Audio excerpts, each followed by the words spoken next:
20절 말씀입니다. 고린도전서 4장 18절로 20절. 오늘은 365일 기적의 삶 데이 57일부터 63일까지 말씀입니다. 고린도전서 4장 18절로 20절 우리 한 목소리 읽겠습니다. 다 함께 합독하겠습니다. 시작. 어떤 이들은 내가 너희에게 나아가지 아니할 것 같이 스스로 교만하여졌으나 주께서 허락하시면 내가 너희에게 속히 나아가서 교만한 자들의 말이 아니라 오직 그 능력을 알아보겠으니 하나님의 나라는 말에 있지 아니하고 오직 능력에 있음이라. 아멘. 성령님 이 시간에 오셔서 우리를 사로잡아 주시옵소서. 하나님 나라는 말에 있지 않고 능력이 있다고 하였습니다. 주님, 우리 안에 주신 그 성령의 놀라운 능력, 하나님 잠자고 있는 이 능력을 이제는 깨어서 하나님 나라와 영광을 위해서 예수 그리스도의 복음이 땅끝까지 편만해지는 일에 아름답게 사용하여 주옵소서. 예수님의 이름으로 기도합니다. 아멘. 여러분 반갑습니다. 잘 지내셨어요?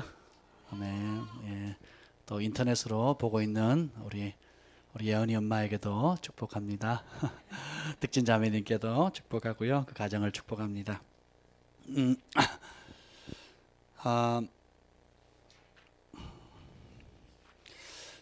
하나님의 말씀을 알아가고 그 말씀을 순종했을 때 경험할 수 있는 삶의 한 가지 한 가지의 축복을 실질적인 초자연적인 능력을 경험하는 것이 우리 인생의 특권입니다. 아멘. 우리는 이렇게 얘기를 해요. 하나님 왜 나에게 이런 고난을 주십니까?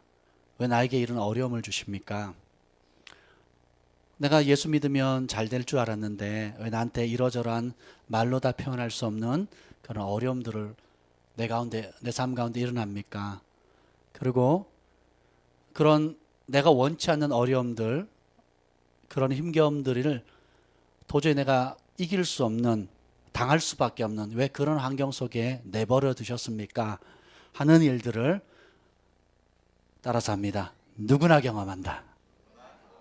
사람들은 자기만 경험하는 줄 알아요. 아무도 몰라. 나만 이런 어려움 당했고, 나만 이런 고통이 있었고, 나만 이런 외로움이 있었고, 이런 우울증이 있었고, 이런 말로 다 할 수 없는 고통이 있는 것처럼 생각해요. 저도 그렇게 생각을 했습니다. 그런데 제가 중고등부 학생부 사역을 한 10몇 년을 했어요. 그래서 아이들 가정을 이렇게 하나들 이렇게 상담하고 양육하고 가르치다 보면 온전한 가정이 하나도 없습니다. 제가 발견한 건 그래요. 네. 국내도 그렇고요. 국외도 그렇습니다. 그러니까 정상적인 가정을 찾기가 정말 어렵습니다. 마른 날에 벼락 맞을 확률 같아요. 우리 집은 안 그런데요. 그러면 복 받은 겁니다. 제가 이 말씀을 드린 이유는 뭐냐면 여러분이 당한 어려움이 여러분만 당하는 특별한 것이 아니라는 거예요. 제가 사무엘상하, 열왕기 상하를 제가 지금 읽고 있는데 참 놀라운 걸 발견했어요. 쭉 읽다 보니까 발견한 놀라운 것 중에 하나가 뭐냐면 우리가 겪고 있는 모든 어려움들, 또 사방으로 우겨싸임과 같고 소망도 없고 어떻게 할 수도 없는 이런 정말 막막하고 암담하고 처참하고 외롭고 힘든 이 모든 상황 가운데 주님의 이름을 부르면 갑자기 그런 어려운 상황들이 하나님이 역사하는 기적의 무대로 바뀐다는 거예요. 그 상황이 어려울수록 하나님이 예비하신 기적은 크다라는 겁니다. 내 힘으로 할 수 없다고 느낄수록 하나님이 더 큰 영광을 받으세요. 재정적인 어려움, 건강의 어려움, 관계의 어려움, 부모님과의 갈등, 또 친구들, 배우자의 갈등, 자녀들 문제, 온갖 직면하는 여러 가지 심지어 정치적, 국가적, 나라적인 열방의 모든 문제라 할지라도 그 가운데 진실로 하나님을 찾는 한 사람만 있으면 그 어려운 환경은 동시에 하나님의 기적을 경험할 수 있는 무대가 되어버리는 겁니다. 아멘. 홍해 바다가 가로막지 않았더라면, 애굽의 군대가 쫓아오지 않았더라면 역사상 홍해 바다는 갈라지는 일이 없었을 겁니다. 엘리야가 850명의 바알 선지자와 아세라 선지자들을 대면한 일이 없었다면 하늘에 불은 내리지 않았을 겁니다. 누군가 그 처참한 상황 가운데 대부분의 사람들은, 하나님을 알지 못하는 사람은 자신의 능력, 자신의 지혜, 자신의 방법을 쓰다가 스스로 포기하거나 혹은 목숨을 끊거나 혹은 인간적 방법을 다 동원하다가 결국은 포기하고 말아요. 그런데 매 시대마다 그런 어려움들 가운데 진실로 하나님을 부르는 사람은 하나님의 초자연적인 개입과 역사를 경험하게 되는 거예요. 이게 우리 인생의 그 진짜 맛을 볼 수가 있습니다. 아멘. 오늘 대기 57에 보면 능력 있는 아버지가 될 거냐, 말만 있는 교사가 될 거냐, 바울이 그렇게 권면하는 겁니다. 이 교회 안에, 고린도 교회 안에도 교만한 사람이 있다는 거예요. 바울은 영적 자녀들의 교만한 상태에 대해서 염려했습니다. 따라합시다. 교만하면 아무 쓸데없다. 불순종하는 사람과 교만한 사람은 하나님 나라에 아무 쓸모가 없어요. 그리고 제가 오늘 양육하다가 깨달은 건데요. 여러분, 가끔 교만해진 적이 교만해 본 적이 있다고 하신 분 손 들어보세요. 아멘. 아멘. 우리 이루 형제님이 제일 교만해요.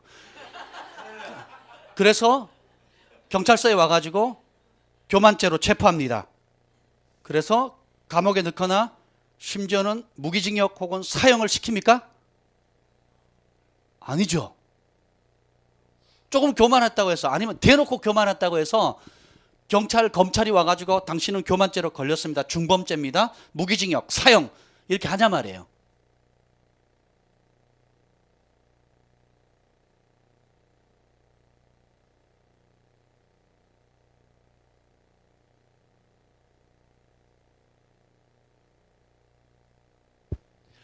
네. 좋아요. 목소리가 바뀌었어요. 하나님 나라에서는, 세상 나라에서는 아무 죄가 안 돼요. 그냥 성격이 좀 그렇네, 좀 잘난 척하네, 이러고 말지요. 그렇죠? 근데 하나님 나라는, 자, 질문하겠습니다. 온 인류를 죄의 저주 아래, 사망의 저주, 죽음의 저주 아래 넣었던 죄가 어떤 죄입니까? 1번 살인죄, 2번 폭력죄, 3번 횡령죄, 4번 살인, 인간 토막 사건, 그런 죄. 정답 뭡니까? 없어요. 온 인류를 저주 아래 죄 가운데 떨어뜨린 죄가 뭐예요? 교만입니다. 뒤집어 놓으면 하나님 말씀에 불순종하여, 사단이 하나님과 겨루리라, 하나님 말씀을 거부하고 스스로를 하나님처럼 높여버렸어요. 그리고 똑같은 그 죄를 누구에게 짓게 만듭니까? 아담과 하와죠. 근데 아담과 하와가 지은 죄가, 아담이 살인했습니까? 하와가 간음했습니까? 아니면 돈을 횡령했나요? 심플합니다. 하나님의 말씀입니다. 선악을 알게, 동산 안에 있는 수만 그루의 과실수는 먹을 수 있는데 딱 한 그루, 요건 손대지 마라 그랬어요. 그리고 결국은 어떻게 합니까? 사단이 와서 유혹하는데 그것을 먹으면 하나님처럼 된다는 거예요. 그리고 죽지 않는데요. 하나님 말씀을 대적하고, 그리고 어떻게 해요? 그리고 하나님 말씀을 거부하는. 그래서 교만의 다른 말은 불순종입니다. 그 죄가 우리가 생각하는 도덕적인 죄, 우리가 생각하는 대한민국의 헌법으로 말한 그런 심각한 죄를 지은 게 아니에요. 근데 이 교만의 죄는 어떤 죄냐면 하늘 아버지와 아들, 딸인 우리 사이의 관계를 단절시키는 죄입니다. 그래서 발견한 것은 이거예요. 우리가 대한민국 헌법으로는 죄가 되지 않는데 하나님 나라에는 어마어마하게 큰 죄가 있어요. 또 반대로 하나님 나라에서는 죄가 되지 않는데 대한민국 헌법에는 전혀 문제가 되는 심각한 죄가 있어요. 그런 게 많습니다. 역사상 그랬죠. 그래서 우리가 생각을, 하나님 나라의 마인드셋을 갖지 않으면 자꾸 어떻게 해요? 세상 사람들하고 똑같이 생각하게 돼요. 세상의 조류에 그냥 죽은 물고기 물에 놓으면 어떻게 돼요? 떠내려가지, 물살에. 그죠? 살아있는 물고기만 움직여나 반대로 헤엄쳐 가듯이, 그렇지 않으면 여러분의 삶이 계속 세상 사람들의 다수의 의견, 민심, 여론, 그리고 매스컴이 움직이는 대로 그대로 갑니다. 그래서 깨어 있어야 되는 거예요. 하나님께서 중요하게 여기는 것을 중요하게 여기는 게 지혜예요. 반대로 우리 이루 형제가 제가 처음 볼 때보다 굉장히 온유해졌습니다. 네. 그래서 경찰청장이 와가지고 당신은 7년 전보다 지금 상당히 온유해졌기 때문에 내가 상을 주겠습니다 하는 일이 있어요, 없어요? 그렇죠? 그 일로 경찰청장이 와서 만나줄까요, 안 만나줄까요? 은진 자매가 와이프가 전화가 왔는데요, 7년 전과는 비교도 안 될 만큼 온유해졌어요, 겸손해졌어요. 그러면 경찰청장이 와서 상 줍니까?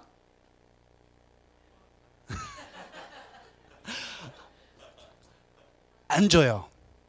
왜냐하면 대한민국 헌법이나 세상의 법에는 그 가치가 중요하지 않습니다. 그거는 개인의 성향이에요. 좀 성숙했다, 그러겠죠. 저 사람은 좀 좋은 사람이야, 착한 서민이야, 이러고 말겠죠. 근데 하나님 나라에서는 온유한 자, 겸손한 자는 어떻게 해요? 자기를 낮추는 자가 높아지고, 온유한 자는 땅을 차지하고, 주님 앞에 겸손하면 하나님께서 높이시는 거예요. 아멘? 그러면 우리가 생각을 그렇게 바꾸지 않으면 그 가치를 몰라요. 하나님이 크게 존귀하게 보는 사람의 가치를 발견해야 되는 거예요. 그러니까 하나님께서 극렬히 미워하는 사람의 그 죄의 무거움의 가치를 발견해야 됩니다. 아멘. 감사합니다. 그래서 하나님 나라에 별로, 그러니까 세상에서는 그냥 그럴 수 있는 일이에요. 별일 아닌 일인데 하나님의 심판대 앞에서는 어마어마하게 무서운 죄가 있어요. 그 중에 하나가 뭔지 아세요? 여러분이 가장 쉽게 하는 거, 오늘도 하셨을 거예요 아마. 뭔지 아세요? 혈기 부리는 거예요. 저도 뜨끔한데, 주님 뜨끔한데, 형제들아 라가 바보야, 좋은 말이죠. 이 정도로 욕하면, 여러분 싸울 때 바보야 그러니? 그렇게 싸워요? 에이, 이런 바보, 뭐 이렇게 싸웁니까 여러분? 이렇게 싸우면 귀여운 싸움이에요. 싸움도 아니죠. 근데 여러분이 화가 났을 때 하는 표현들을 한번 생각을 해보세요. 성경으로 라카라고 하면 어떻게 해요? 지옥불에 떨어진대요. 누구 말씀이에요? 제 말이 아니에요. 저를 째려보지 마세요. 예수님 말씀이죠. 근데 우리는 예수님께서 마지막 때 내 말이 너희를 심판하라 그랬거든요. 우리 심판의 기준은 뭐예요? 예수님의 말씀이에요. 따라합시다. 심판의 기준은 교리가 아니다. 여러분이 어느 교단에 속해 있든지, 어느 교파에 속해 있든지, 어느 배경을 가지고 있든 상관없이 여러분이 배웠던 구원론으로 천국 가는 게 아니에요. 예수님께서 친히 뭐라고 말씀하셨어요? 내 말이 너희를 심판하리라. 너희가 무슨 무익한 말을 하든지 마지막 날에 내 앞에 직고하고 심판하겠다 그랬어요. 예수님의 말씀을 예수님의 말씀의 무게로 생각해야 됩니다. 어느 가정에, 우리 이 얘기를 제가 얼마 전에, 오래전에 했는데, 어느 가정의 아들이, 초등학교 아들이 부모님에게 그랬대요. 아빠 화내지 마세요. 목사님께서 화내면 지옥 간다 그랬어요. 그런 얘기를 안 들어보셨어요? 네. 어린아이처럼 그렇게 받아들일 수 있어야 돼요. 아멘? 심각하게 생각하셔야 돼요. 심각하게. 근데 그럴 수 있지 뭐. 목사님 내 형편을 안 당해봐서 그래요. 뭐 그러잖아요. 그렇지 않다는 겁니다. 그래서 우리 삶에, 특히 제가 이 얘기를 길게 했는데 핵심은 뭐냐면, 그런 우리가 별거 아니라고 짓는 죄 중에 죄의 근원이 될 뿐만 아니라 하나님 앞에 아무 쓸모없게 만드는 사단의 가장 강력한 죄의 무기가 있어요. 살인도 아니고 거짓말도 아니고 또 기타 여러분이 상상하는 여러 끔찍한 흉측한 죄가 아니에요. 뭔지 아세요? 교만입니다.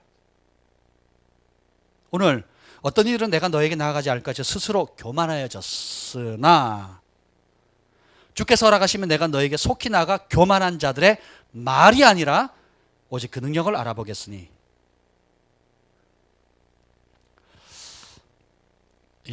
그래서 심각하게 다루셔야 돼요. 교만의 다른 말은 뭐라고요? 불순종이라고 했어요. 겸손의 다른 말은 순종이 되는 겁니다. 그래서 교만은 뭐냐? 하나님 말씀보다 내 생각이 더 뛰어나다고 믿는 거예요. 하나님 말씀보다 우리 부모님 말씀이 더 뛰어나다고 믿는 겁니다. 하나님 말씀보다 내가 대학원에서 배웠던 그 논리가 더 뛰어나다고 믿는 거예요. 하나님이 자녀들을 양육하라고 하는 그 양육법보다 내가 유아교육을 전공하면서 배웠던 그 말씀이 더 뛰어나다고 믿는 거예요. 이게 교만인 겁니다. 하나님이 재정의 원칙을 쓰라고 하는 그 말씀의 원칙보다 내가 내 머리로 계산기 두들겨가지고 하는 그것을 더 의지한다면 그것이 교만인 거예요. 결국은 하나님의 말씀보다 높아진 모든 것들, 혹은 하나님 말씀 외에 다른 방식을 의지하고 살아가는 모든 양식들을 교만이라고 말할 수 있는 거예요. 그럼 겸손은 뭡니까? 허리를 90도로 숙여서 배꼽 인사하는 게 겸손입니까? 그렇지 않아요. 하나님의 말씀이라면 목숨을 걸고 순종하는 거예요. 이해가 되지 않아도 순종하는 겁니다. 그래서 그분의 뜻이 내 뜻보다 더 높다는 걸 인정해 드리는 것, 이게 겸손이에요. 그분의 생각이 나의 생각보다 더 뛰어나다는 걸 인정해 드리는 것, 이게 겸손이에요. 그게 뭡니까? 말씀을 지키는 거예요. 말씀을 사랑하는 겁니다. 아멘. 그래서 하나님 말씀을 진짜 사랑하고 믿고 순종하면 어떤 일이 생기느냐? 능력이 나타나는 거예요. 권능이 나타나는 겁니다. 아멘. 성경에서 가장 많이 반복되는 말 중에 하나가 뭔지 아세요? 두려워하지 말래요. 예수님이 또 복음서에 자주 반복한 말씀이 있습니다. 염려하지 말래요. 근데 우리 두 가지는 시키지 않아도 하죠. 예. 두렵거나 염려하거나. 여러분, 염려할 거리 한번 대보세요. 대학 가야 되고, 노후 준비해야 되고, 요즘 막 DMB 한번 켜보세요. 시간마다 암보험 가입하라고, 암 사망률이 어쩌고 보다가 암 걸리겠어요, 진짜. 얼마나 암 그러는지. 그렇지, 암 걸리겠어, 암. 이런 분위기예요. 왜 그렇습니까? 사람을 불안하게 만들고, 그 불안한 심리를 이용해가지고 두려움과 염려를 주고 이래서 그것으로 인해서 상업적인 수익을 얻으려고 하는 거죠. 근데 하지 말라는 것은 줄기장창합니다. 우리가 청개구리도 아니고. 근데 하라는 건 또 안 해요. 주님께서 뭐 하지 말래요? 뭘 하라 그랬어요? 항상 두려워하라?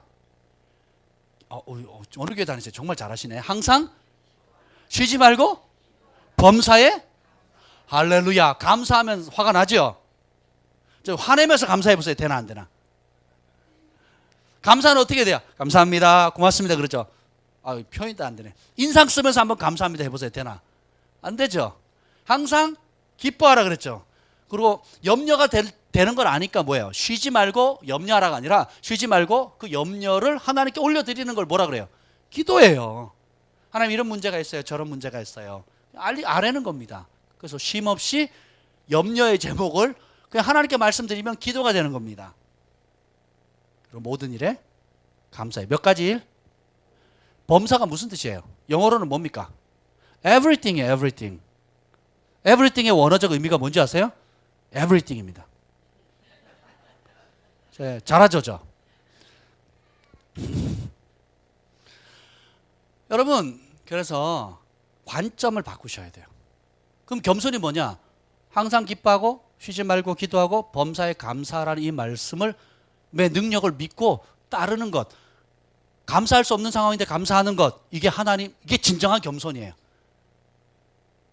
기도할 수 없는 상황, 염려할 수밖에 없고 두려워할 수밖에 없는 상황 속에서 그 염려의 제목, 두려움의 제목을 하나님께 기도를 올려드리는 것. 이것이 믿음이고 겸손입니다. 아멘? 도저히 우울하고 슬프고 염려스럽고 살 소망도 없는 그런 상황 가운데 주님이 다스리신다, 주님이 통치하신다는 걸 믿고 기뻐하는 것. 이것이 겸손이에요. 왜요? 내 생각, 내 감정, 내 상황보다 주님의 말씀을 더 높이는 겁니다. 아멘. 그러면 그때 기적이 일어나요. 그때 여러분이 한 번도 맛보지 못한 하늘의 평강을 경험합니다. 빌 잔슨 목사님이 그런 얘기를 했어요. 사람이 두려워하는 것은 마귀를 찬양하는 거라 했어요. 왜? 하나님 말씀 뭐예요? 두려워 말라 그랬어요. 근데 두려워하면 누구를 찬양하는 거예요? 두려워하지 않으면 누구를 찬양하는 겁니까? 하나님을 찬양하는 거예요. 두려워하면 마귀를 찬양하는 거예요. 염려하지 말라 그랬어요. 염려 안 하면 하나님을 높이는 겁니다. 염려하면 마귀를 찬양하는 거예요. 아멘? 항상 슬퍼라. 그럼 누구를 찬양하는 거예요? 항상 우울해라. 누구를 찬양하는 거예요? 근데 항상 기뻐하라 그러면 하나님을 찬양하는 겁니다. 아멘? 찬양이라는 게 예배팀 나와가지고 뚱땅뚱땅 하면서 멋지게 4부 5부로 부르는 게 찬양이 아니에요. 주님이 하신 말씀을 믿고 사랑하고 그대로 우리가 살아내는 삶의 이야기가 주님을 찬양하는 겁니다. 주님의 법대로, 주님의 말씀대로, 주님 말씀하시는 거면 내가 나아가고 순종하는 것. 가정의 영역, 부부관계의 영역, 자녀 양육의 영역, 그리고 물질의 영역, 또 내 삶의 비전의 영역, 모든 영역에 있어서 이 말씀을 통해서, 그리고 내주하시는 성령의 음성을 통해서 이 두 가지 레마의 말씀과 기록된 이 말씀을 통해서 하나님께서 지금 나에게 주시는 말씀이 무엇인가를 발견하고 그걸 깨달으면 순종하는 것. 그것이 매일의 즐거움이 되면 그것이 경건한 습관이 되고 경건한 습관이 이어지면 결국은 경건한 성품이 돼요. 경건한 성품이 이어지면 결국은 승리하는 인생이 되는 것입니다. 아멘. 그래서 삶은, 천국은 죽어봐야 누리는 것이 아니라 오늘 지금 이 시간 여러분이 하나님 말씀 안에 거하면 천국을 누리게 돼 있어요. 거짓말하면 천국 임할까요? 혈기 부리면 천국 임합니까? 혈기를 부리면 천국을 전파하는 거예요? 지옥을 전염시키는 거예요? 그렇죠? 감사하면 천국을 전파하는 거예요? 지옥을 전파하는 거예요? 그렇죠? 그래서 천국과 지옥은 어디에 달려 있습니까? 내 입술에 달려 있는 거예요. 나의 입술에. 그래서 하나님 나라는 여기 있다 저기 있다는 것이 아니라 너희 안에 있다 그랬어요. 그래서 따라서 원인은 바깥에 있지 않다.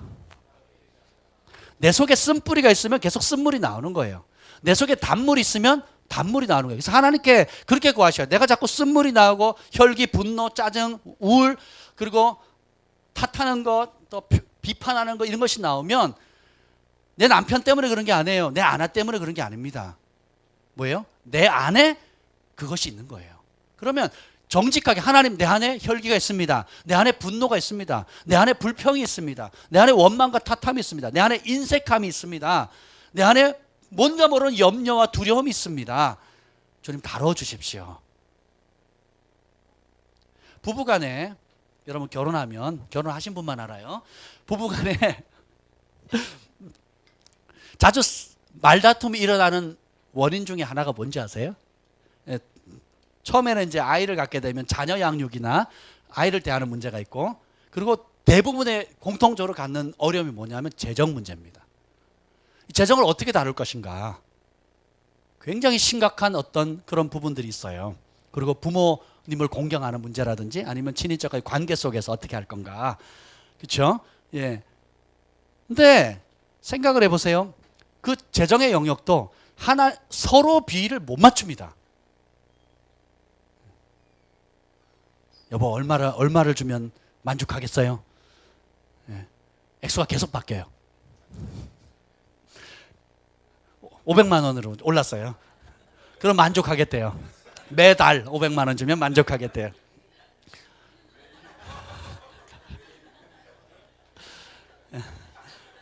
이메일. 사람의 욕심과 기대치는 끝도 없습니다. 그러면 뭐냐? 여러분을 가장 사랑해주는 어머니 아버지도 그냥 값없이 조건 없이 사랑하는 여러분의 아버지 어머니처럼 여러분을 사랑해주는 사람이 어디 있어요? 그렇죠?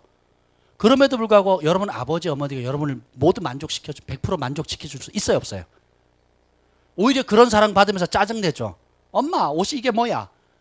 색깔이 이게 뭐야? 내가 양말 빨아놓으라 그랬지. 와이셔츠 달아놓으라 그랬지. 왜 안 했어? 이게 누구 소리예요? 딸이 엄마한테 하는 소리입니다. 세상이 거꾸로 돌아도 한참 거꾸로 돌았죠. 근데 이것이 대부분의 가정에서 일어나고 있는 현 주소입니다. 아닌가요? 저희 집만 그런가요? 아니 제가 아이들을 키워보니까 그래요. 우리 아이들이 뭐 저한테 해준 게 없잖아요. 해준 게 없는데 당당하게 요구합니다. 아빠 이거 사줘, 저거 사줘. 뭐 해줘, 뭐 해줘. 우리 사랑은요, 뭐 홈플러스만 가면요 그득그득 집니다. 막 줘가지고 이건 안 돼, 저건 안 돼 해도 한 몫좀 들고 나와요. 우리 사랑이가 돈 많이 벌어서 저한테 돈을 빌려줘서 그렇죠. 부모가 아무리 노력을 해도 자녀를 다 흡족시킬 수가 없어요. 부부가 서로 아무리 최선을 다해도 서로를 다 흡족시킬 수 없습니다. 왜 그러냐면 사람 본능적으로 이기적이에요. 태어나면서부터 죽는 순간까지 우리의 사명은 뭐냐? 우리의 썩어질 본능을 따르는 생각을 버리고 하나님의 말씀의 기준으로 따라서 부부가 하나하나 배워가고 맞춰가는 겁니다. 아멘? 그러면 회개라는 게 뭐예요? 회개는 눈물 흘리는 게 아닙니다. 죄에서 돌이키는 게 아니에요. 죄에서 돌이키는 것은 회개의 열매입니다. 회개의 정의는 뭐냐면 생각을 하나님 말씀으로 바꾸는 거예요. 내가 눈물 흘리고도 그것이 죄라고 여기지 않으면 생각이 안 바뀌면 똑같이 죄 짓고 눈물 흘리겠죠. 죄 짓고 눈물 흘리겠죠. 죄 짓고 후회하겠죠. 그리고 회개한 걸로 착각을 해요. 안 됩니다. 진정한 회개는 생각이 하나님 말씀으로 바뀌어야 돼요. 그래서 모든 이론, 모든 높아진 생각, 모든 우리의 경험들을 싸그리 사로잡아가지고 그리스도의 말씀에 복종시키는 게 회개예요. 가장 치열한 영적 전투는 어디 있느냐? 귀신 보이고 휙휙 날아다니는 이게 아니에요. 가장 치열한 영적 전투는 바로 저와 여러분의 생각 속에 있습니다. 그래서 이 말씀을 어떻게 해요? 주야로 묵상해야 돼요. 밤낮으로 밤에만 읽고 낮에만 읽는 게 아니고 그냥 말씀에 사로잡힌 삶을 살아야 됩니다.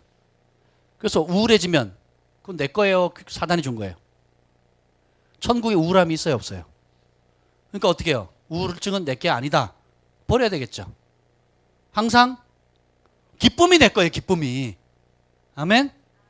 그러면 기쁨을 취하는 거예요. 천국에 불평이 있어요? 없어요? 없지요. 그럼 불평이 오면 내 거예요? 지옥에서 온 거예요? 천국에서 온 거예요? 그럼 지옥을 받아들이실래요? 천국을 받아들이실래요? 지옥은 어떻게 해요? 버려야 되겠죠. 불평은 어떻게 해야 되겠어요? 버려야 되겠죠. 제가 잘생겼습니까? 못생겼습니까? 잘생겼다. 못 드신 분들은 굉장히 마음이 강팍하고 악하고 못된 겁니다. 생각해봐야 알겠다. 뭐 이러면 굉장히 강팍한 거예요. 가끔은 제가 이제 순회 사역을 많이 하는데 많은 분들이 칭찬해요. 잘생겼다고, 멋지다고. 요즘 보기 드문 젊은 사역자라고 막 이렇게 얘기를 해요. 막 칭찬해 줍니다. 이렇게 박수 치는 사람은 드물고요. 다들 왜 저래? 막 이런 분이 나 잘난 박사야 뭐야? 그럼 제가 이렇게 답을 해드려요. 고맙잖아요. 그렇잖아요. 고맙잖아요. 그럼 제가 이렇게 늘 똑같은 답을 합니다. 감사합니다. 마음에 있는 대로 보이는 것입니다. 이제 깨달았어요. 여러분, 우리 미령이가 이뻐요? 못생겼어요? 마음에 있는 대로 보인다니까요. 아멘.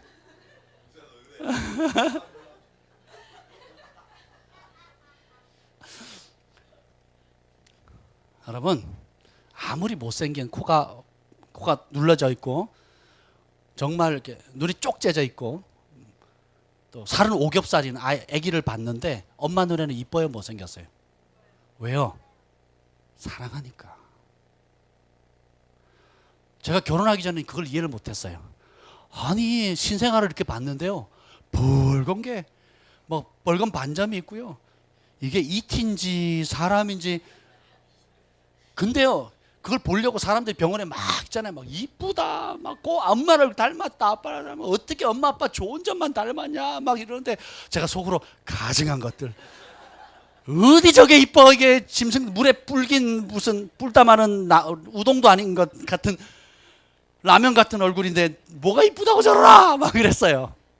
근데 생명의 소중함을 알아가면서 내 새끼뿐만 아니라 얼마 전에 이제 기적의 아이, 결혼하고 몇 년 만이죠? 하여튼 전 허전사님이 기적의 아이가 태어났어요. 생리가 끊어진 지가 몇 년? 5년인가 6년인가 됐는데 아이가 기도하고 낳았습니다. 할렐루야. 그래서 찾아갔어요. 찾아갔는데 그 유리 안에 애들이 쫄쫄이 있어요. 제가 사진 찍었어요. 쫄쫄이 있는데 이젠 달라졌어요. 제 눈이 달라졌나 봐요. 전에는 못생겼고 아유 저것도 사람인가 언제쯤 사람 되나 이랬던 아이들이요. 너무너무 보배롭고 이쁜 거예요. 다 내 새끼 같은 거예요. 정말 이쁜 거예요. 아이가 바뀐 거예요? 제가 바뀐 거예요? 다시 묻겠습니다. 제가 잘생겼습니까? 멋지다 생각하시는 분 아멘. 네, 아직도 입을 다물고 계시는 강팍한 분이 있는데 서로를 바라보세요. 서로를 바라보세요.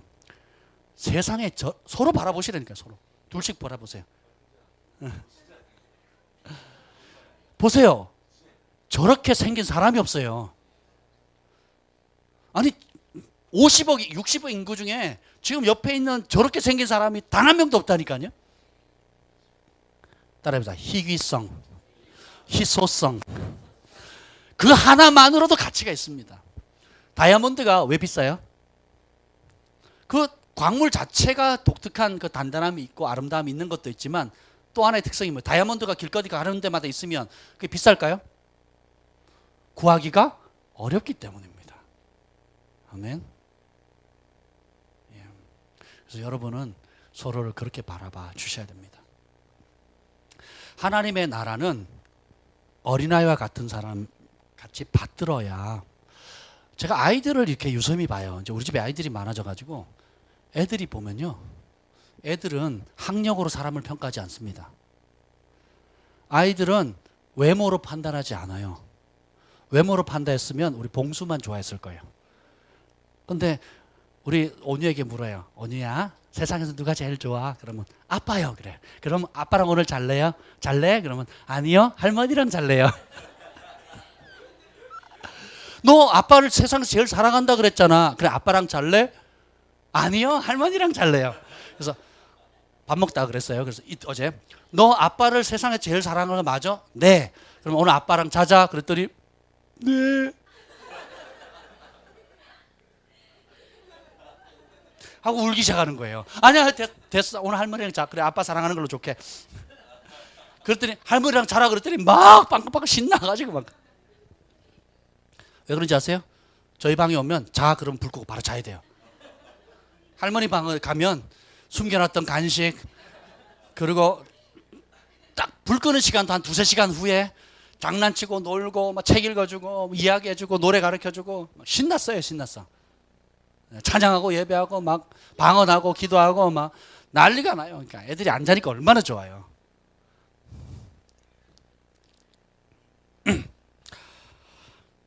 하나님의 나라는 실제로 누리는 겁니다. 하나님의 법대로 순종하는 영역마다 천국이 임해요. 부부 사이에 누구에게 맞춰야 되죠? 남편에게 맞춰야 돼요? 아내에게 맞춰야 돼요? 남편이 가장이니까 아내는 다 남편에게 맞춰야 되죠? 아니에요? 똑똑하세요? 남편은 아내에게 못 맞추고 아내는 남편에게 못 맞춰요. 그럼 뭐에 맞춰야 돼요? 하나님 말씀에 맞춰야 돼요. 하나님 말씀에 따라서 아내는 남편에게 복종해야 되고 남편은 아내를 사랑하되 그리스도가 교회를 위해서 몸 버려 피 흘려 죽기까지 사랑한 것처럼 사랑해야 되는 겁니다. 그래서 아내를 사랑하는 것은 내 몸을 사랑하는 것이다. 성경은 말하고 있어요. 그래서 서로의 의무를 다하면 돼요. 뭘 따라서? 하나님의 법을 따라서. 그러면 천국이 이루어지는 겁니다. 제가 늘 강조하는데 교회 안에서 아무리 40일 금식을 하고 건축원금을 하고 식당 봉사를 하고 청소를 다 하고 아주 열성파라 할지라도 집에 가서 남편의 말에 복종하지 않는다면, 그런 아내라면 교회에서는 인정받을지 몰라도 집에 가면 그 부부 사이는 지옥입니다. 아멘? 그런 지옥 경험하고 있죠, 여러분? 그러시면 안 돼요. 장가 안 간 사람이.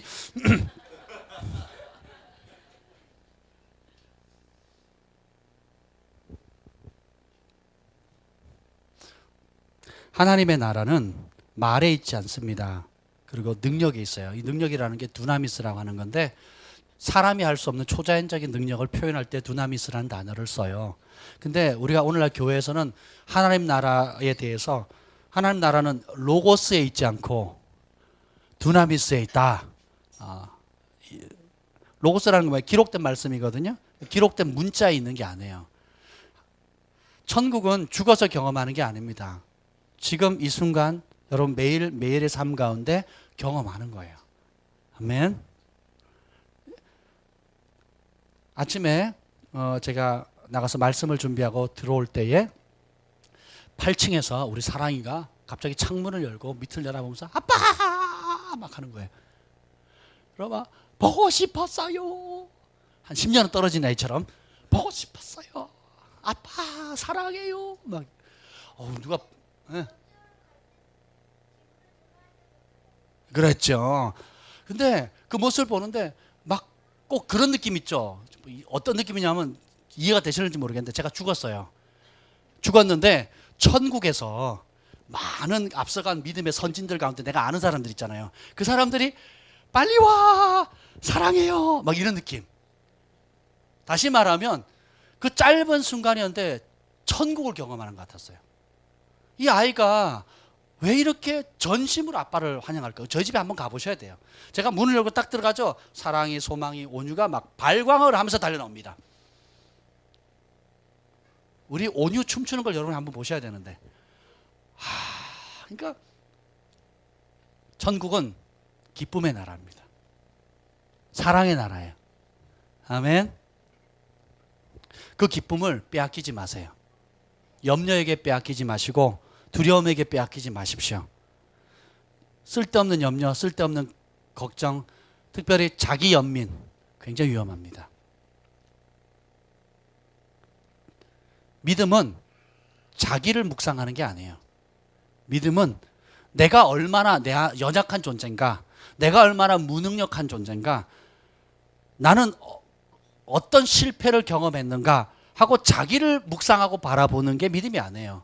진짜 믿음은 내 안에 계신 예수님이 얼마나 크신 분인가를 바라보는 겁니다.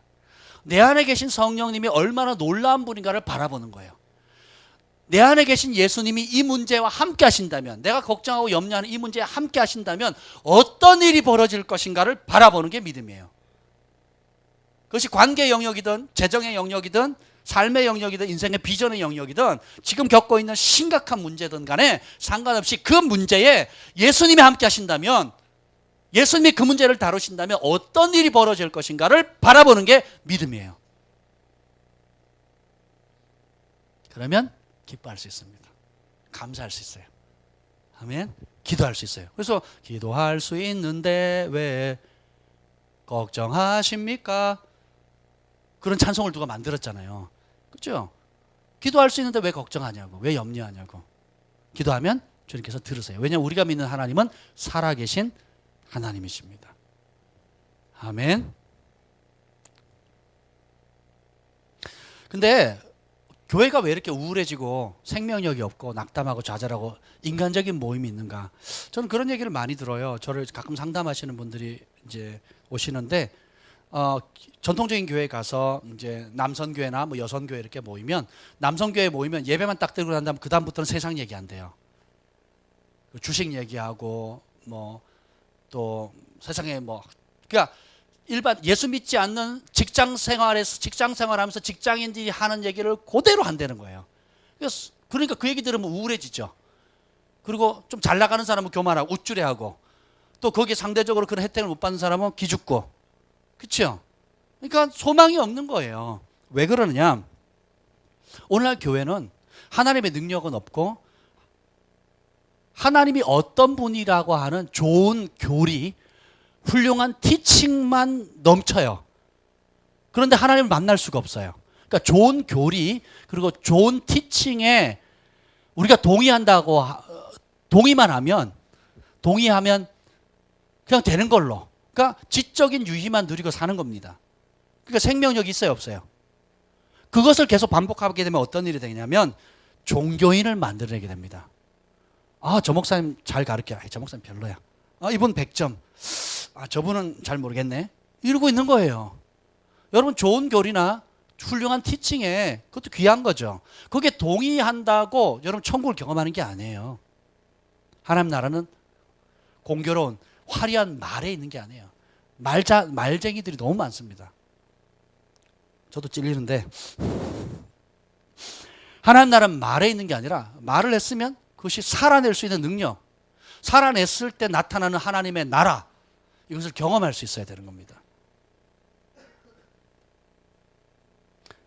오늘 승만 형제가 아주 멋진 간증을 했어요. 제가 한 주 전인가 2주 전에 양육을 하다가 오늘부터는 이제 어머니에게 존댓말을 쓰도록 해라 라고 숙제를 줬어요. 그래가지고 어머니 식사를 대접하면서 어머니, 전에는 엄마 밥 묻나? 완전 경상도 스타일이었어요. 엄마 왔다. 엄마 밥도 뭐 이렇게 얘기를 했대요. 너무 친근하고 좋지요. 그러다가 제가 그래서 경상도 문화가 천국 문화가 아니다. 경상도 문화 끊어야 된다. 천국 문화는 앞서 먼저 발견한 사람이 먼저 실천함으로 바꾸는 거다. 도전을 줬어요. 그래가지고 식사 대접을 하면서 어머니 오늘부터 제가 존댓말을 쓰겠습니다. 그랬더니 분위기가 확 갑자기 싸. 근데요, 제일 집안의 가장이 맏아들이 존댓말 어머니라고 존댓말을 쓰는 순간요, 동생들하고 집안 분위기가 완전히 바뀌어 버렸대요. 그리고 어머니도 갑자기 그러니까 어머니 뭐 이렇게 해주세요라고 했더니 갑자기 어머니도 네 그렇게 할게요. 그러니까 어머니도 존칭을 바꿔. 네 그렇게 하겠습니다. 뭐 이렇게 봐. 처음에는 오빠 왜 그래? 오빠 왜 그래? 그랬는데 집안 분위기가 더 뭐랄까 따뜻해지고 또 진지해지고 서로를 존중해주는 문화로 바뀌어버린 거예요. 그냥 어머니하고 존칭하는 그 말만 바꿨을 뿐인데. 할렐루야. 더 이상 엄마는 없습니다. 어머니 하는 그 한마디에 엄마라고 부르면 마마 보이고요. 그 말은 뭐냐면 계속 엄마한테 받겠다는 거예요. 어머니라고 부르면 내가 이제는 섬겨야 될 대상이고 그간 받은 사랑을 다 토해낼 때가 됐다라는 뜻이에요. 지난 20년, 30년 동안 받은 어머니, 아버지께 받았던 사랑을 이제는 되돌려줄 때가 됐다는 거예요. 남은 평생 다 갚는다고 갚을 수 있어요, 없어요? 못 갚습니다. 그래도 이제는 성숙했다는 게 뭐예요? 그렇죠? 은혜를 갚을 줄 알아야 되는 거죠. 아멘.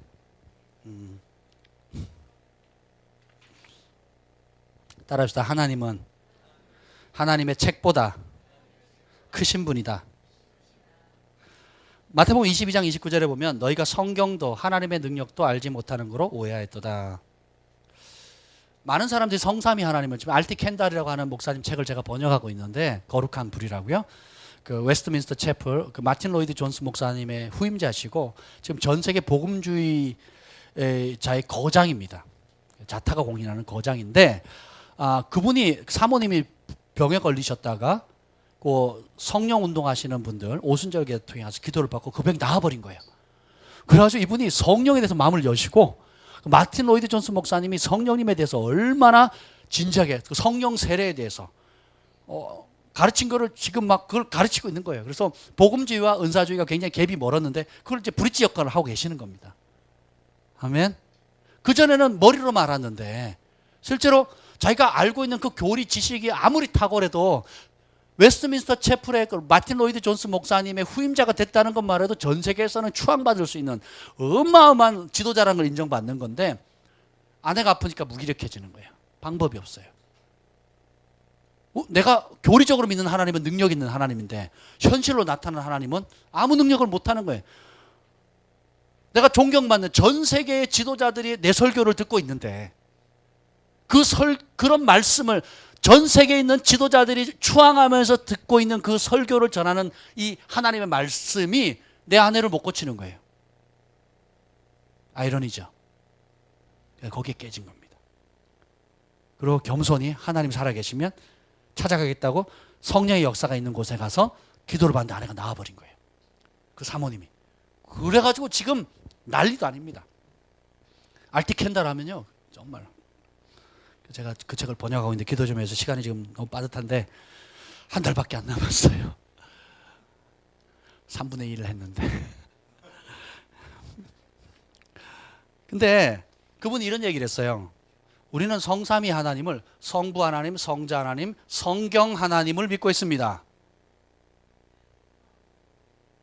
그렇죠? 성삼위 하나님, 성부, 성자, 성경 하나님이죠. 뭐예요? 마지막이? 근데 대부분의 보수적인 복음주의 교회가 그렇게 믿고 있다는 거예요. 그 말은 뭐냐면 성경 말씀 너무 강조하다 보니까 오늘 살아계시는 예수님의 영, 하나님의 영이신 거룩하신 성령님을 무시한 거예요. 그리고 그분의 역사를 닫아버린 겁니다. 그래서 그걸 꼬집어서 하는 말이에요. 자주 그 얘기를 하시거든요. 근데 성경이 커요. 성경을 말씀을 주신 하나님이 커요. 그죠? 성경을 기록하신 분이 누구죠? 하나님의 모든 성경은 하나님의 감동으로 된 것으로, 그죠? 하나님의 영이 기록한 거잖아요. 사람을 통해서. 근데 우리는 하나님을 여기에 담을 수 있다고 생각해요. 예수님은 자신이 온유하고 겸손하다 그랬잖아요. 우리 하나님은 따뜻하신 분이시고 인자와 자비가 무궁하시고 온유하시고 부드러우시고 인내하시고 노하기를 더디하시고, 우리 하나님은 부드러운 분이세요. 맞아요, 틀려요? 맞습니다. 근데 그게 전부인가요? 우리 하나님은 인격적인 분이십니다. 맞아요, 틀려요? 근데 그게 전부인가요? 그렇지 않아요. 인격적인 분이 여러분 말 타고 가는데 확 밀쳐서 떨어뜨려요. 인격적이에요, 비인격적이에요? 사울이 당나귀 타고 다메섹상으로 갑니다. 하나님을 위한 열정을 가지고 교회를 핍박하는 것이 하나님을 기쁘시게 할 거다고. 그래 갔더니 가다가 어떻게 하늘에 빛이 메어서 어떻게 위에서 떨어져 버리죠. 정신 차리라는 거예요. 정신 차리라고. 사울, 네가 가지고 있는 열정도 너의 자기 의에서 나온 교만이라는 거예요. 우리가 이론, 공교로운 말들, 교리, 좋은 티칭, 프로그램, 여기에 너무 마음 뺏겨서는 안 됩니다. 단순한 거라도 하나님 말씀을 순종했을 때 지금 누릴 수 있는 천국을 경험하셔야 돼요. 아멘. 저희가 예언학교를 하잖아요. 그러면 성령께서 주시는 그 음성을 나누잖아요. 첫 시간부터 제가 초청한 분들이 있어요. 그 일반 전통교회 다니는 분인데 오셨어요. 어렵게 오셨어요. 사업하시는 분인데 오셨는데 와서 우리 은진 자매가 예언을 했어요. 제가 들었을 땐 예언 같지 않은 예언이었어요. 어떤 예언이냐? 하나님이 당신을 사랑하십니다 하는 게 골자였어요. 자, 예언이에요, 아니에요? 예언이에요. 우리 재한 형제님 딸이 예언이에요. 남들이 들으면 그냥 저것도 예언이야? 저런 말은 나도 하겠다. 하나님 당신을 사랑하네. 그럼 사랑하지 미워해요? 아니잖아요. 근데 그분이 그 말을 듣고 막 펑펑펑 우는 거예요. 그리고 끝나고 와서 그 다음 날인가 만났는데 전화 왔어요. 전화가. 목사님, 제가요 너무 속이 상했어요. 왜요? 그랬더니 아니 내가 그 정도 수준밖에 안 됐다는 게 너무 속이 상했어요. 그 수준이 얼만데요? 제가요 한 주 내내 하나님 나 사랑하는 거 맞아요? 하나님 나 사랑하는 거 맞아요? 사랑하는데 왜 이 모양이 이 꼴입니까? 그걸 투덜투덜 하면서 갔는데, 예언학교를 갔는데, 처음 갔는데 하나님이 당신을 사랑합니다 하는 그 말에 자기 눈물이 펑펑펑 나더래요. 그 은혜를 막 받고 집에 전철 타고 오는 순간에 내가 신앙생활은 내 친구 다 권사인데 하면서 내가 이렇게 신앙생활하고 열심히 봉사했는데 내가 아직도 사랑 하나 안 하나 이걸 확증받아야 되는 이런 수준이라는 저 자신이 너무 불쌍했어요. 이러면서.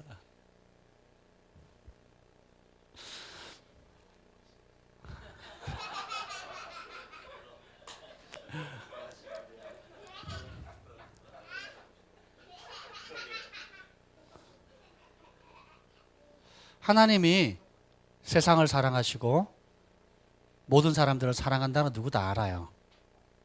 근데 그 사랑을 깊이 느껴서 감동하고 눈물을 흘릴 수 있는 사람 많지 않습니다. 그런데 하나님 나라는 말이나 교리나 이론에 있지 않고 능력의 나타남이 있다 그랬죠. 많은 사람들에게 많은 각계의 고민들이 있는데 누가 그런 고민을 할 거라고 생각했겠어요. 근데 성령께서 오늘 지금 이 시간에 주어지는 그 말씀을 가지고 남들이 들으면, 다른 예언하는 사람 듣기에는 저것도 예언이야 라고 할 것 같은 그런 단순한 말인데, 성령께서 역사하시니까 하나님 나라는 말에 있지 않고 능력이 있다 그랬죠. 그 심령을 깊숙이 찌르는, 깊이 흐르는 물과 같이 깊숙이 찌르어서 그 사람 삶이 바뀌어버린 거예요. 한 번 올려다가 지금 계속 와요. 그 다음 주에 두 번째 주도 오셨더라고. 제가 얼굴을 못 봤는데, 그리고 다시 만났는데 너무너무 좋다는 거예요. 그래가지고 카페에 가입을 해야 되는데 등업을 안 해줘가지고 숙제를 못하고 있다고 막 그러면서 얘기를 하는 거예요. 감사하죠. 그럼 감사하지 않습니까? 아멘? 우리가 그런 살아계신 하나님을, 그분의 음성을 날마다 듣고 작은 것부터 하나하나 순종해 나갈 때에 하나님이 나와 가까이 계시고 나를 사랑하시고 또 그분을 가까이 하는 것이 얼마나 큰 축복인지를 누리는 굉장히 익사이팅한 하루를 보내는 거예요. 날마다. 아멘? 그러면 교회 오는 게 즐겁겠어요? 괴롭겠어요? 네. 저희 교회는 떠나면 오고 싶어 하는 교회, 오면 집에 가기 싫어하는 교회예요. 아멘. 끝나면 안 가요. 이렇게 또 뭐 없나, 막 이런, 2부 순서 없나, 뭐 이렇게 설렁탕이라도 먹고 가야 되나, 막 이런 분위기예요.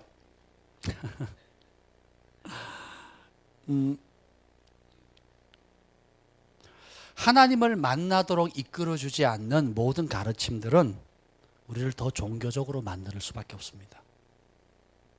여러분이 배우는 것이 진짜 진리, 살아있는 하나님의 말씀을 알면 진리라면 생명력이 반드시 있습니다. 삶을 변화시켜요. 관계를 회복시킵니다. 치유가 일어나요. 소망을 줍니다. 그리고 행복하게 만들어요. 근데 실질적으로 내가 하나님을 섬기고 그 말씀을 순종할 때 오는 즐거움과 기쁨을 누리지 못한다면 둘 중에 하나입니다. 내가 잘못된 걸 배우고 있든지 아니면 내가 종교인이 되었든지.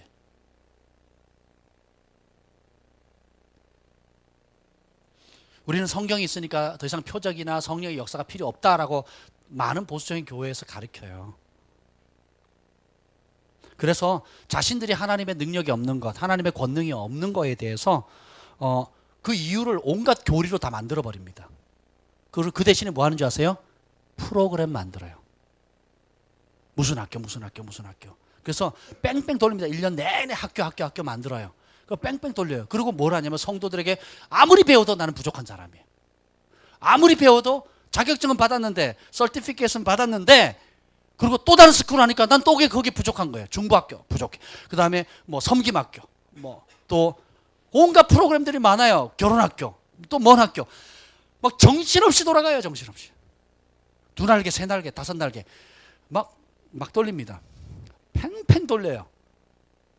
그래서 하나님의 집에 종으로 막 정신없이 돌아갑니다. 아들로서 아버지 얼굴을 못 보는 거예요. 딸로서 아버지의 음성을 못 듣는 겁니다. 대신에 몸쪽으로 막, 내가 다시는 너희를 종이라 부르지 않겠다 그랬어요. 친구로 부르고 신부로 부른다 그랬죠. 아들, 딸로 부른다 그랬어요. 다 뭐예요? 비밀을 나누는 친밀한 관계로 초청하는 겁니다.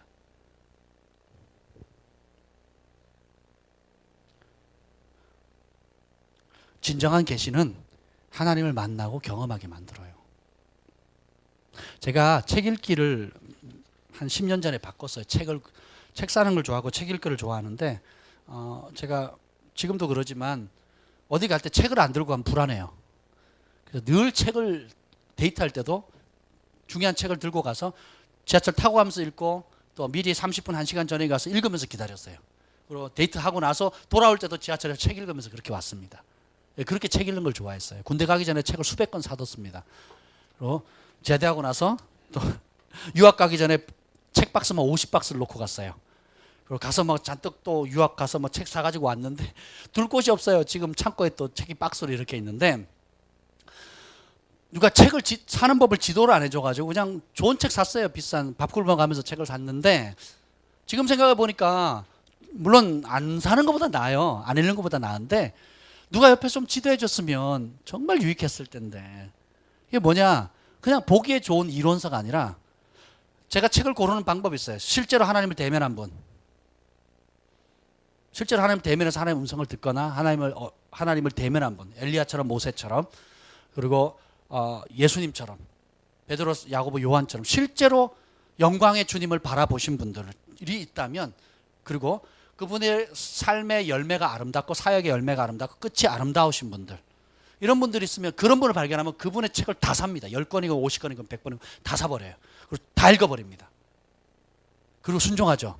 그대로 역사가 일어나요. 왜요? 살아계신 하나님을 만나서 성경 외에 또 다른 무슨 계시를 받는 게 아니에요.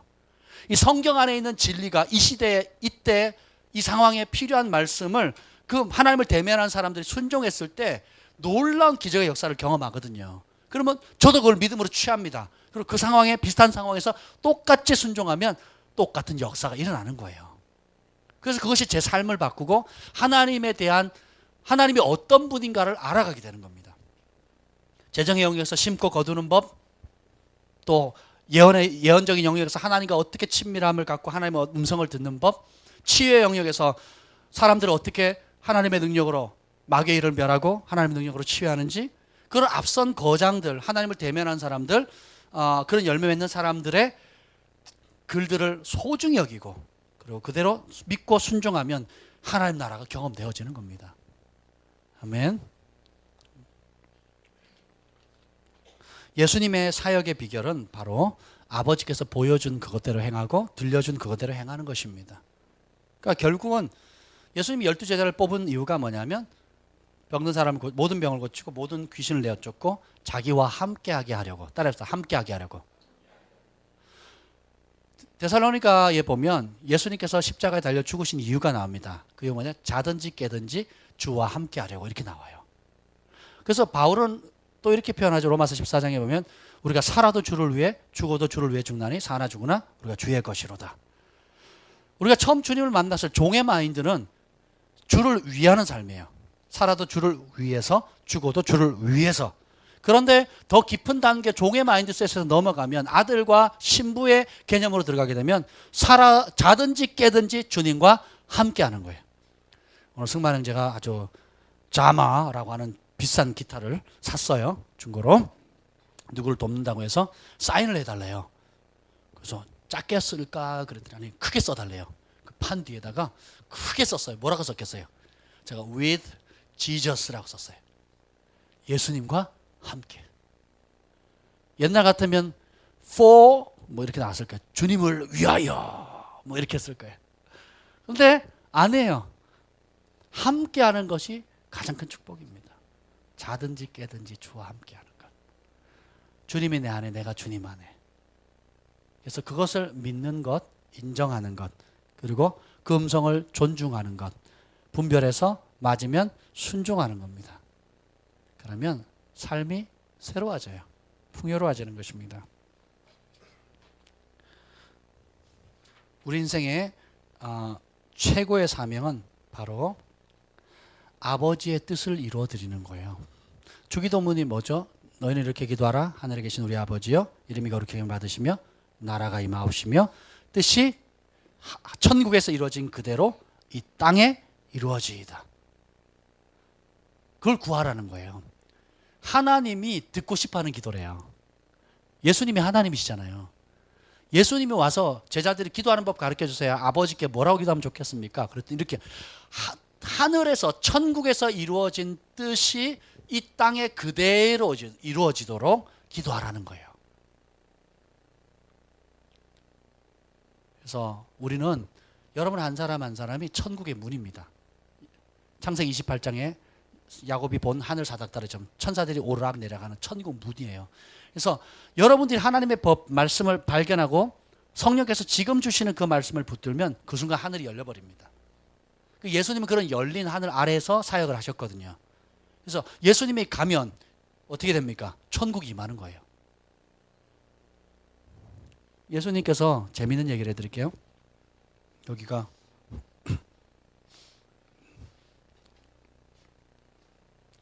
문둥병자예요. 성경시대에 깨끗한 문둥병자죠. 문둥병자를 예수님께서 보시고는 이렇게 얘기를 하는 거예요. 너 남 있냐? 네. 천국을 믿니? 내가 구원자라는 걸 믿어? 믿음 좋은 문둥병자예요. 여러분 믿니? 지옥도 있는 거 믿지? 백보자 심판도 믿지? 나를 믿으면 천국 가는 거 믿지? 너 지금 문둥병 있지? 그러면 지금 몇 살? 16살. 너 몇 살까지 살고 싶니? 60살. 그러면 50년만 더 고생해. 너 문둥병에서 귀 떨어지고 손 잘리고 코 문대지고 그리고 발가락 빠지고 그래서 50년만 고생하다가 그때까지만 믿음을 지켜. 딱 50년만 믿음 지킨 다음에 그 다음에 죽으면 내가 천국에 깨끗하게 해주겠고 천국에서 내 보좌에 제일 가까운 데, 이 땅에서 고생했으니까 제일 가까운 데 내가 두겠다고. 예수님 그렇게 하셨어요? 왜 그렇게 안 하셨을까요? 구약의 율법에 의하면 문둥병자 손대면 어떻게 돼요? 부정해져요. 율법보다 더 크신 분이 오셨어요. 율법의 완성이신 분이 오셨어요. 천국 그 자체이신 분이 오셨어요. 그래서 어떻게 해요? 율법에 의하면 손을 대면 자가 부정해지는데 뜻이 천국에서 하늘에서 이루어진 그대로 이 땅에 이루어지도록 기도하라 그랬죠. 예수님이 가르쳐 놓고 본인은 그렇게 안 사셨을까요? 가르치신 그대로 사시는 분이잖아요. 본이 되셨잖아요. 그래서 어떻게 천국을 보여주는 거예요. 하늘에서 문둥병자 있어요 없어요? 없죠. 그러면 이 땅에 천국에 있는 그대로 임하는 겁니다. 그래서 문둥병을 어떻게 해요? 만지면서 깨끗해지잖아요. 나았지? 이런 뽀샤시한 얼굴로 바뀌었어요. 근데 우리는 복음을 반쪽짜리만 정해요. 우울증으로 자살하려고 지금 하고 있는 사람이 있어요. 그런데 나 믿지? 네. 천국 믿지? 네. 십자가 능력 믿지? 네. 축하한다. 천국 백성 됐다. 근데 이 자매가 우울증을 못 견디다가 자살 충동이 일어나다가 정말 자살해버렸어요. 그러면 그 복음이 능력이 있어요 없어요? 없는 거예요. 얼마 전에 연예인들 사이에 계속 몇 년간 자살이 그냥 꼬리에 꼬리를 물고 계속 유명한 연예인들이 자살하고 또 자살하고 또 자살하고. 그래서 연예인 사역하는 사역자들이 가가지고 예수님의 이름으로 자살의 영은 끊어져라, 우울의 영은 끊어져라. 끊어졌습니다 하고 막 선포했어요. 그리고 그 다음 달에 또 자살하는 거예요. 그 다음 달에 또 자살하는 겁니다. 왜 그런 줄 아세요? 여러분 우리가 하는 기도가 부적이 아닙니다.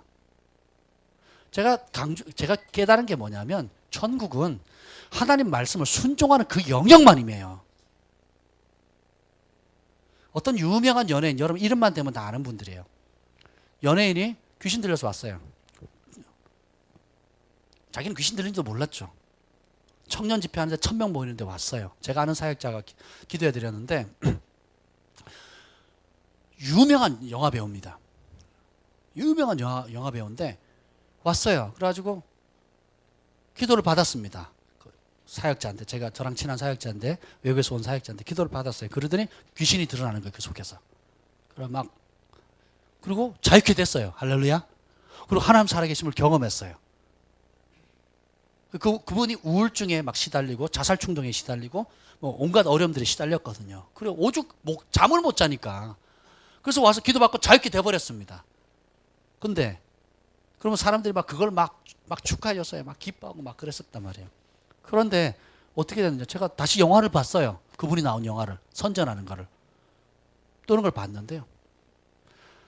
믿는 크리스찬이 찍어서는 안 될 영화들을 찍고 있는 거예요.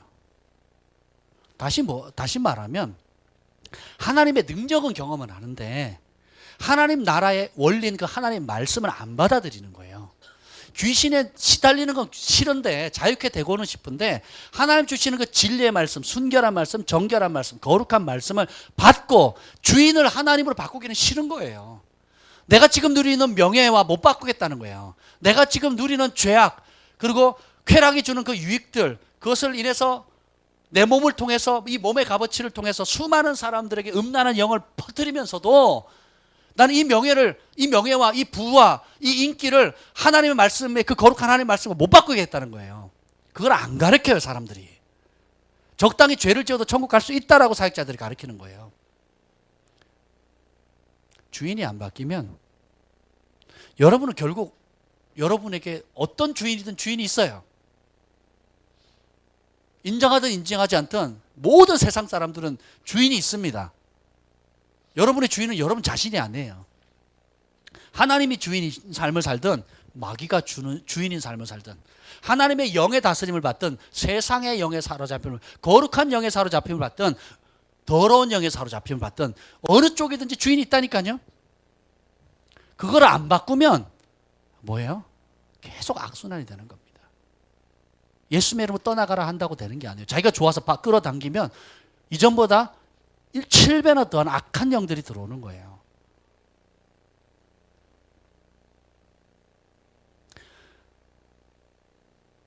예수님을 만나면 누구나 선택해야 합니다.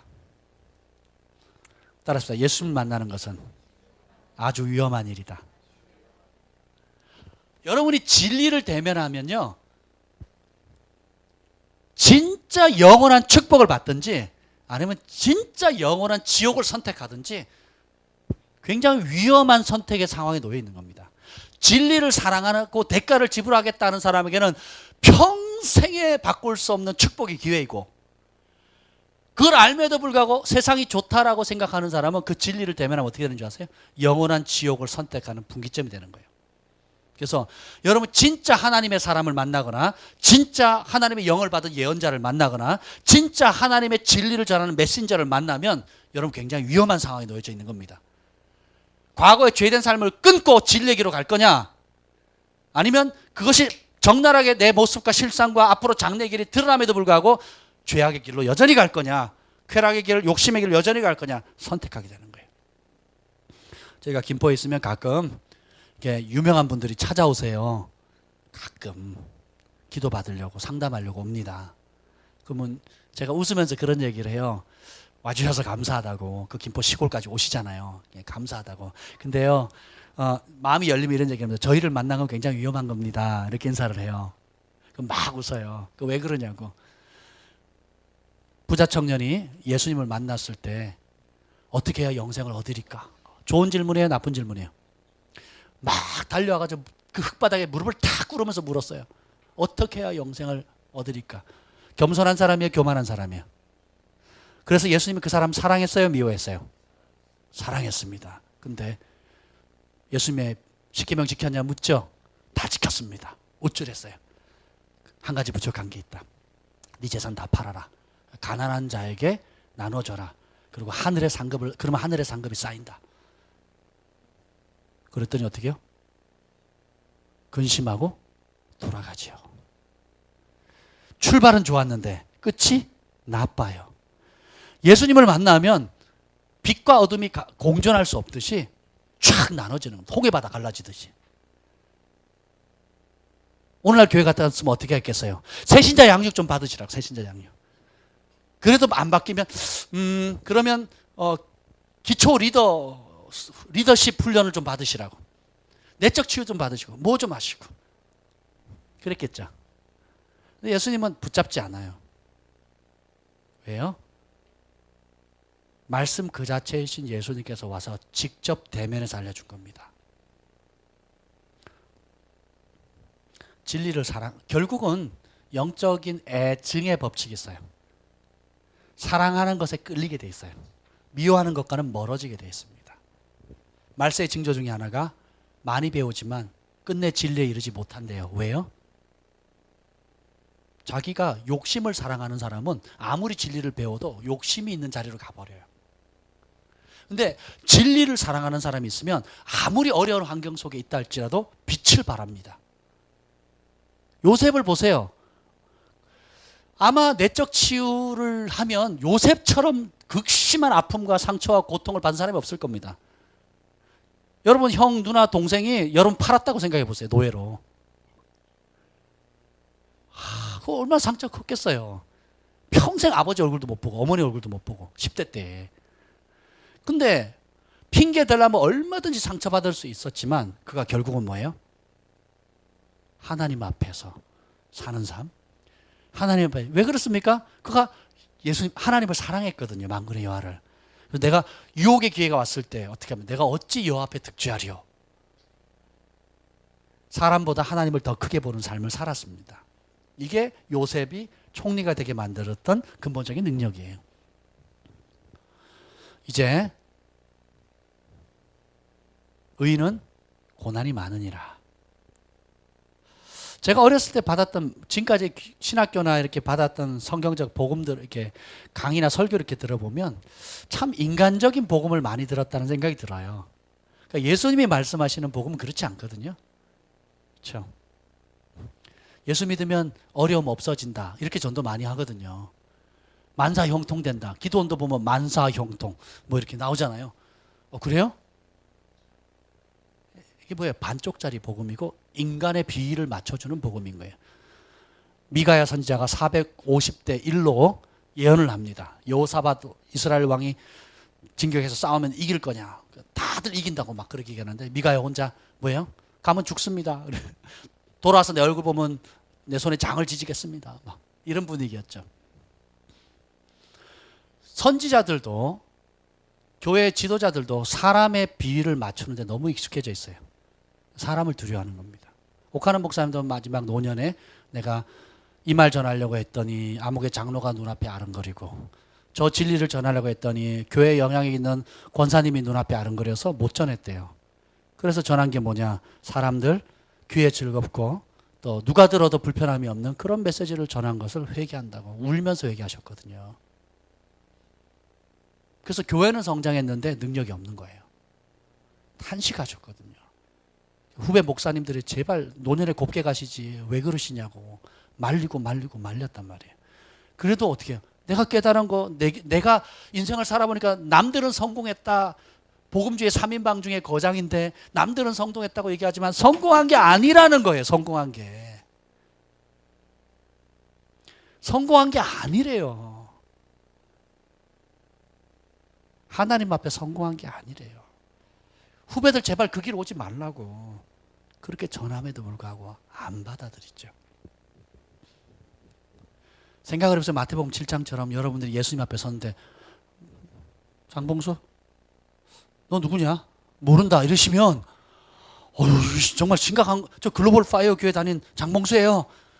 목사님의 사랑을 많이 받았던 장봉수예요. 모른다 하시면 심각한 거예요. 그렇잖아요. 근데 많은 지도자들이 보면 성도들이 천국 갈 건지 지옥 갈 건지에 대한 관심이 없어요. 여러 가지 이유가 있는데 그 중에 하나가 교리적인 이유 때문에 한 번 구원 영원한 구원이다 이렇게 생각해요. 그래서 교회 등록하고 2년 지나면 집사님 직분 주고 또 거기에 5년 지나면 권사님 직분을 줍니다. 그렇게 해요. 그래서 출석만 잘하면 그냥 천국 가는 걸로 생각을 해요. 따라서 죄를 이기지 못하면 죄의 종이다. 그럼 어디 가요? 누구든지 지는 자는 이기는 자의 종이 된다 그랬어요. 그 영적 분별력, 자기의 영적 상태를 분별하면서 가장 기본적인 원리가 뭐예요? 내가 죄를 이기고 있나? 죄가 나를 이기고 있는가? 기본이에요. 혈기가 나를 이기고 있나? 내가 혈기를 이기고 있는가? 걱정이 나를 이기고 있는가? 내가 걱정을 이기고 있는가? 걱정이 어려워. 여러분 보세요. 그게 여러분 진짜 모습이에요. 내가 10년, 20년, 30년을 다녔다 할지라도 내 믿음은 이만큼일 거야 라고 스스로 속지 말라는 거예요. 의에 지고 있으면 의의 종이에요. 그러니까 의로운 욕구들, 하나님의 말씀을 따르고자 하는, 순종하고자 어떤 대가를 지불하든지 하나님의 말씀의 대가를 받고 따르겠다는 욕구가 크면 하나님의 종인 거예요. 근데 죄의 욕구나 혈기나 내 감정이나 분노나 원망이나 시기나 탓이나 기타 여러 가지 것들이 나를 다스리면 난 누구의 종인 거예요? 죄의 종인 거예요. 마귀. 내가 지고 있는 것의 종입니다. 내가 막 찬양하고 기뻐하고 감사하고 이런 영적인 욕구에 지고 있으면 나는 영의 사람인 거예요. 우울하고 자기 연민에 빠져 있고 나는 왜 이럴까? 그리고 원망하고 탓하고 남 탓하고 뭐 환경 탓하고 뭐 배경 탓하고 부모님 탓하고 자식 탓하고 뭐 이러면, 그러면 누구한테 지고 있는 거예요? 죄에 지고 있는 거예요.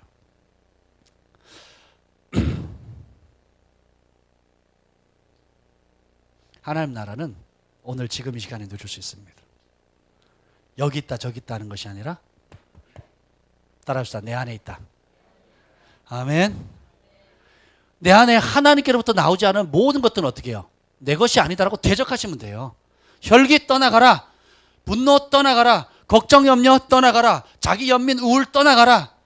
그리고 그 반대되는 하나님 주신 축복들이죠. 천국이 지금 여기 임하는 것들을 취하는 거예요. 건강을 선포하고 감사를 선포하고 기쁨을 선포하고 그죠? 자유를 선포하고 인색함은 떠나가고 넉넉함과 후함을 선포하고 그죠?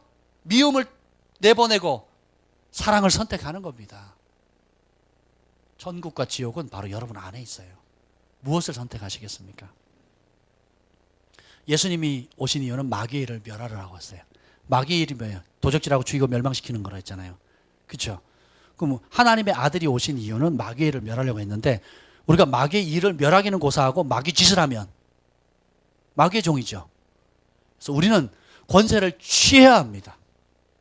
권세를 취하는 자가 돼야 돼요. 내가 마귀에게 눌림당해가지고 마귀 짓을 하는 게 아니라 마귀에 조종당하는 것이 아니라 권세를 취해서 내 것이 아니다라고 대적해야 돼요.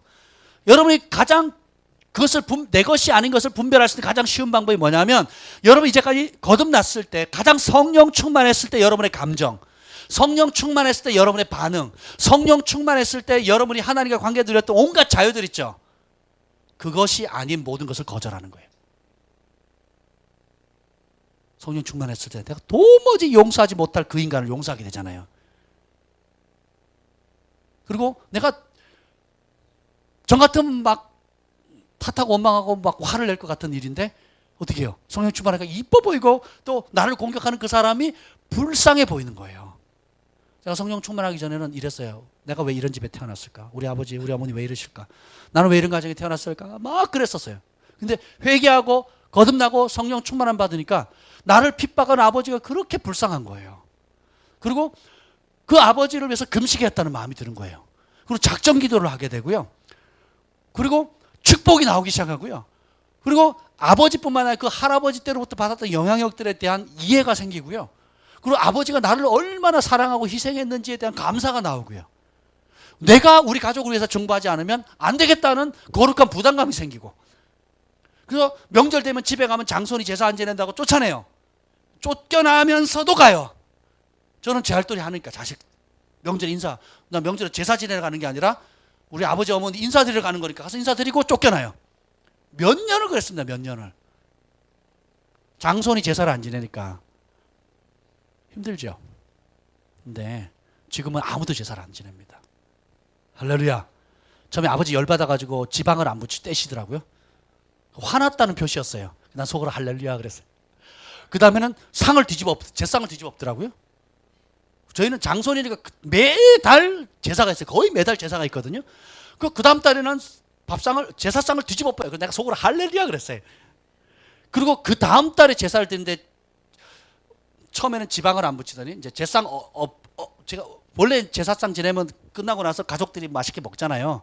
그러니까 뒤집어 엎으니 못 먹으니까 아예 상을 차리지 말라고 어머니에게 명령한 거예요. 그래서 상을 안 차리기 시작했어요. 그리고 제삿날을 그냥 넘어가기 시작했어요. 그래서 제사를 안 지내요. 처음에는 제가 제삿날 추도 예배를 드리겠습니다 하고 했는데 그것도 제가 기분 나쁜 거예요. 내가 왜 추도 예배를 왜 드려? 죽은 사람 예배를 왜 드려? 아닌 거예요, 그거는. 그래서 제삿날하고 관계없이 그냥 가정 예배 드리는 거예요. 제삿날하고 상관없이. 그날이 제삿날에 가정 예배 드리면 그냥 가정 예배 드리는 거지 추도 예배가 아닌 거예요. 할렐루야. 지금 집에 가면 매일 예배 드립니다. 저희가 가면. 할렐루야. 여러분, 진리가 자유케 합니다. 아무리 핍박을 해도 진리는 진리예요. 아무리 많은 다수의 사람들이 그거 아니라고 왜 그렇게 어려운 길 가냐 그 어려운 길 가냐 해도 쉽고 편안한 길을 다수가 선택한다고 그 길이 행복한 길이 아니에요. 좁고 협착해서 가기 힘들다고 해서 그것이 불행한 길이 아닙니다. 진짜 소중한 것은 대가를 지불해서 얻어요. 우리가 여러분 자녀를 그냥 내가 원하는 때 쉽게 낳을 것 같고 쉽게 키울 수 있다면 얼마나 좋겠어요. 엄마 뱃속에 9달 반. 나오는 그 순간부터 이제 문제덩어리죠. 축복이자 이제 얼마나 이게 많이 갑니까? 생명 그리고 정말 가치 있는 무엇은 쉽게 얻어지는 법이 없어요. 이게 하나님의 법칙입니다. 대가를 지불하는 거예요. 천국의 가치를 발견하면 밭에 감추인 부활을 발견한 것처럼 자신의 재산을 몇 프로 팝니까? 예수님을 진짜로 믿으려면 전부를 걸지 않고는 천국을 못 갑니다. 제가 그걸 성경에 발견했어요. 전부를 걸지 않는 믿음은 다 가짜입니다. 천국을 보장하지 못합니다. 왜요? 예수님이 우리를 구원하기 위해서 찔끔 주셨어요? 전부를 주셨어요? 물과 피를 다 쏟아서 우리가 아직 죄인 되었을 때 다 주셨잖아요. 그 사람 깨달으면 우리가 찔끔 드려요? 전부를 드려요? 전부를 드릴 수밖에 없는 거예요. 머리로는 이해가 되셨죠? 살아내는 게 이제 천국의 삶입니다. 못 살아내면 가짜인 거예요. 내가 생각하는 믿음의 분량은 이만큼인데 살아내는 분량은 요만큼밖에 안 되는 삶이 많습니다. 그리고 주변의 성도들이 저분은 이만한 믿음이 있을 거라고 생각하는데 하나님이 인정하는 믿음은 이만큼일 수도 있어요. 지도자들은 그게 보여요. 그래서 계속 도전하는 겁니다. 하나님 마땅히 자라야 될 분량만큼 자라도록. 그리고 하나님이 주시는 시즌마다 도약해서 갈 수 있도록 40년 동안 뺑뺑이 돌지 않도록 광야에서 뺑뺑이 돌지 않도록 계속 밀치는 거예요. 벼랑 끝에서 뛰어내릴까 말까 할 때 확 밀어버리는 거예요.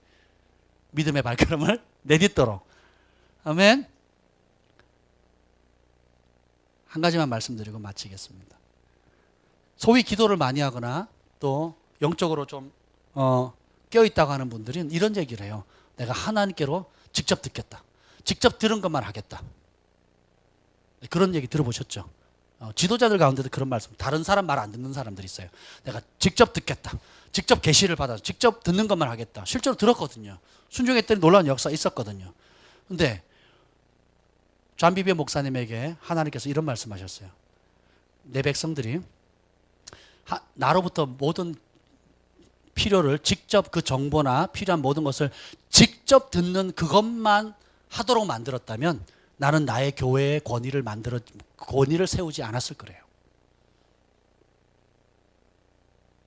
그리고 내 백성에게 가르치래요. 교회의 지도자들을 통해서 나의 음성을 듣는 법을 배워야 한다는 것. 선지자가 하나님의 음성을 듣죠. 그죠? 하나님이 선지자만 통해서 말씀한다면 나머지 권위자는 다 없애버려야 됩니다. 선지자가 다 결정해버려야 돼요.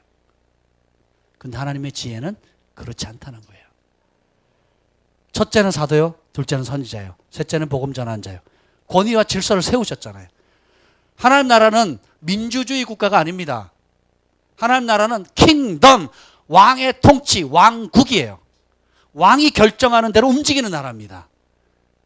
우리가 민주주의에 살고 있다고 해서 하나님 나라가 민주주의적으로 다수 49대 51, 그 51이 원하는 대로 가는 게 아니에요.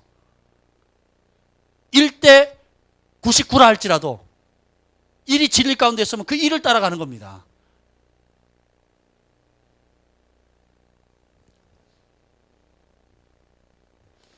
하나님의 말씀을 따라 생각을 바꾸셔야 됩니다.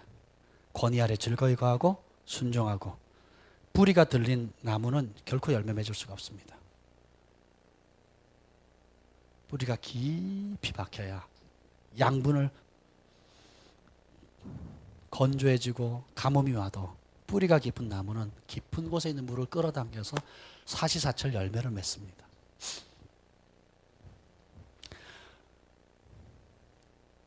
하나님 나라는 날마다 경험할 수 있습니다. 매일 누릴 수 있어요. 천국에 있는 모든 예비된 예수님의 피값으로 피값을 지불하고 얻은 모든 천국의 자원은 여러분이 매일 매순간 경험할 수 있습니다. 아멘. 그걸 누리셔야 돼요. 아멘. 네. 하나님께서 여러분 한 사람 한 사람을 존귀하게 만드셨어요. 마귀가 자꾸 자기 연민하게 만드는 것 끊으셔야 됩니다. 끊으셔야 돼요. 존귀한 자다, 소중한 자다는 걸 보셔야 됩니다. 우울한 것, 때때로 찾아오는 삶의 무가치함, 자살의 충동 끊으셔야 돼요. 그건 하나님 주신 게 아닙니다. 존재 그 자체로 소중한 거예요. 존재 그 자체로 아름다운 겁니다.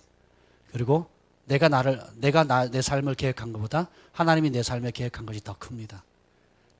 그것을 취하셔야 돼요. 우리 자매님 취하셔야 돼요. 원수가 죽음의 영, 우울함의 영, 자기의 연민으로 말미암아 계속 공격해 왔어요. 사단의 거짓말입니다. 끊으셔야 돼요. 따라서 해보세요. 하나님이 나를 사랑하신다. 내 모습 그대로를 받으셨다. 내 과거를 기억지 않으신다. 하나님의 사랑받는 딸이라는 그 한 가지 사실만 붙잡아도 행복해질 수 있어요. 존귀한 사람입니다. 아멘. 여러분,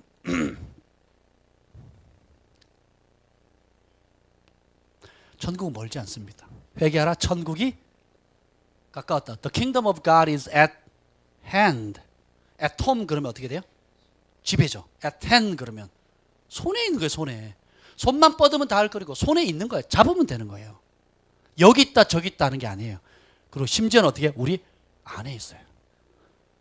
사단이 어떻게 해요? 이 세상의 신이 믿지 않는 자의 눈을 가려서 그리스도의 빛을 보지 못하겠다 그랬죠. 믿는 사람도 마찬가지예요. 성령님 내 안에 들어왔고 나 주님을 사랑함에도 불구하고 내가 염려, 걱정, 자기 연민 초점을 예수님께 두지 않고 다른 게 두면 그 눈이 가려서 내 안에 계신 예수님을 못 보게 하는 겁니다. 못 듣게 하는 겁니다.